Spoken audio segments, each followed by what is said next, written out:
Hello, Son of God! And my brother, this is your awakening. Set my mind, and you don't die. And today's teaching is sickness is a defense against the truth. No one can heal unless he understands what purpose sickness seems to serve. For then he understands as well its purpose has no meaning. Being causeless and without a meaningful intent of any kind, it cannot be at all. When this is seen, healing is automatic. It dispels this meaningless illusion by the same approach that carries all of them to truth and merely leaves them there to disappear.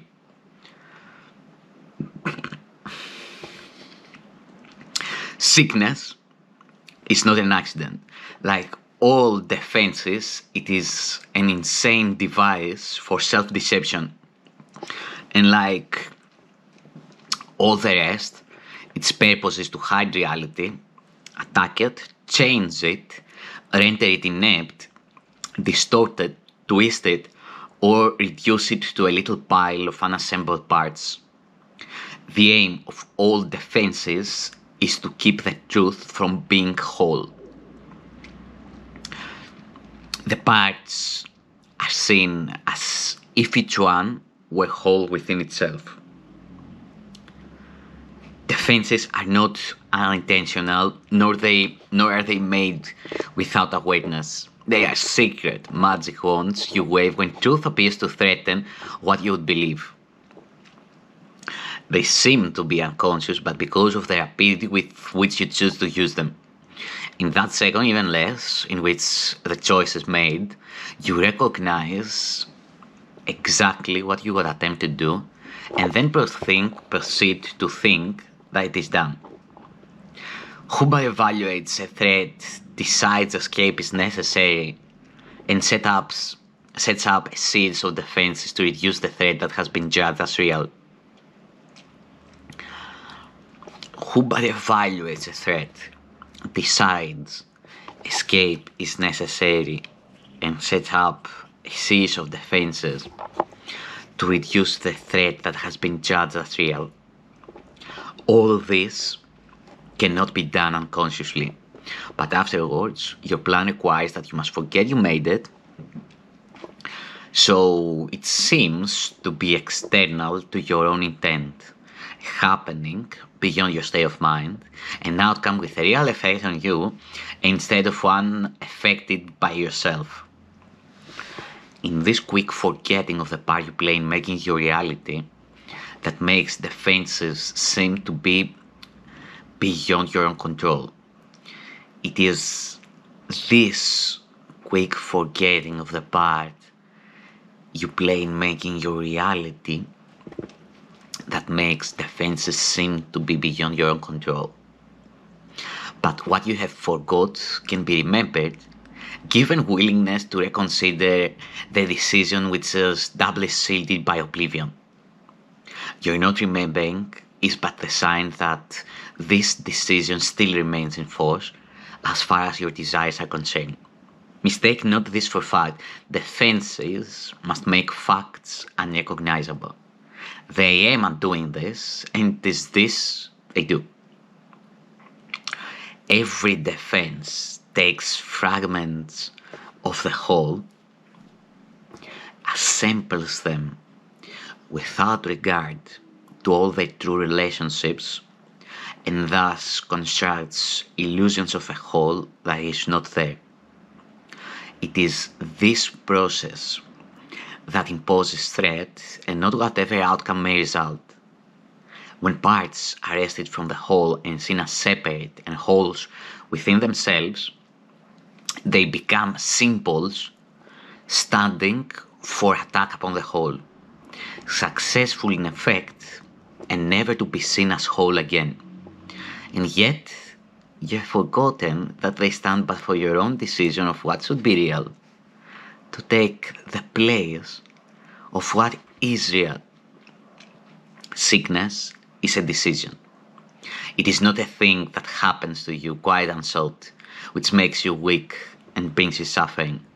It is a choice you make, a plan you lay when for an instant truth arises in your own deluded mind, and all your world appears to totter and prepare to fall. Now are you sick that truth may go away and threaten your establishments no more? How do you think that sickness can succeed in shielding you from truth? Because it proves the body is not separate from you, and so you must be separate from the truth. You suffer pain because the body does, and in this pain are you made one with it. Thus is your true identity preserved, and the strange, haunting thought that you might be something beyond this little pile of dust, silenced and stilled. For see, this dust can make you suffer, twist your lips and stop your heart, commanding you to die and cease to be. Thus is the body stronger than the truth, which asks you live, but cannot overcome your choice to die. So the body is more powerful than everlasting life, heaven more frail than hell, and God's design for the salvation of His Son opposed by a decision stronger than His will. His Son is dust, the Father incomplete, and chaos sits in triumph on His throne. Such is your planning for your own defense, and you believe that heaven quails before such mad attacks as these.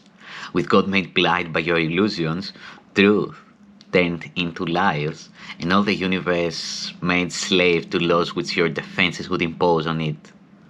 Yet who believes in illusions but the one who made them up? Who else can see them and react to them as if they were the truth? God knows not of your plans to change His will. The universe remains unheeding of the laws by which you thought to govern it. And heaven has not bowed to hell, nor life to death. You can but choose to think you die, or suffer sickness, or distort the truth in any way. What is created is apart from all of this. Defenses are plans to defeat what cannot be attacked. What is unalterable cannot change, and what is wholly sinless cannot sin. Such is the simple truth. It does not make appeal to might, nor triumph. It does not command obedience, nor seek to prove how pitiful and futile your attempts to plant defenses that would alter it. Truth merely wants to give you happiness, for such its purpose is. Perhaps it sighs a little when you throw away its gifts, and yet it knows with perfect certainty that what God wills for you must be received. It is this fact that demonstrates that time is an illusion, for time lets you think what God has given you is not the truth right now as it must be. The thoughts of God are quiet apart from time, for time is but another meaningless defense you made against the truth. Yet what He wills is here, and you remain as He created you. Truth has a power far beyond defense, for no illusions can remain where truth has allowed to enter, and it comes to any mind that would lay down its arms and cease to play with folly. It is found at any time, if you will choose to practice giving welcome to the truth. This is our aim today, and we give a quarter of an hour twice to ask the truth to come to us and set us free. And truth will come, for it has never been apart from us. It merely waits for just this invitation which we give today. We introduce it with a healing prayer to help us rise above defensiveness and let truth be as it has always been. Sickness is a defense against the truth. I will accept the truth of what I am and let my mind be wholly healed today. Sickness is a defense against the truth. I will accept the truth of what I am and let my mind be wholly healed today. Healing will flash across your open mind as peace and truth arise to take the place of war and vain imaginings. There will be no dark corners sickness can conceal and keep defended from the light of truth. There will be no dim figures from your dreams, nor their obscure and meaningless pursuits with double purposes insanely sought remaining in your mind. It will be healed of all the sickly wishes that it tried to also authorize the body to obey. Now is the body healed because the source of sickness has been opened to relief. And you will recognize you practice well by this. The body should not feel at all. If you have been successful, there will be no sense of feeling ill or feeling well, of pain or pleasure. No response at all is in the mind to what the body does. Its usefulness remains and nothing more. Perhaps you do not realize that this removes the limits you had placed upon the body by the purposes you gave to it. All these are laid aside. As these are laid aside, the strength the body has will always be enough to serve all truly useful purposes. The body's health is fully guarded because it is not limited by time, by weather or fatigue, by food and drink or any laws you may serve before. You need do nothing now to make it well, for sickness has become impossible. Yet this protection needs to be preserved by careful watching. If you let your mind to harbor attack thoughts, yield to judgment, or make plans against uncertainties to come, you have again misplaced yourself and made a bodily identity which will attack the body, for the mind is sick. Give instant remedy should this occur by not allowing your defensiveness to hurt you longer. Do not be confused about what must be healed, but tell yourself, I have forgotten what I really am, for I mistook my body for myself.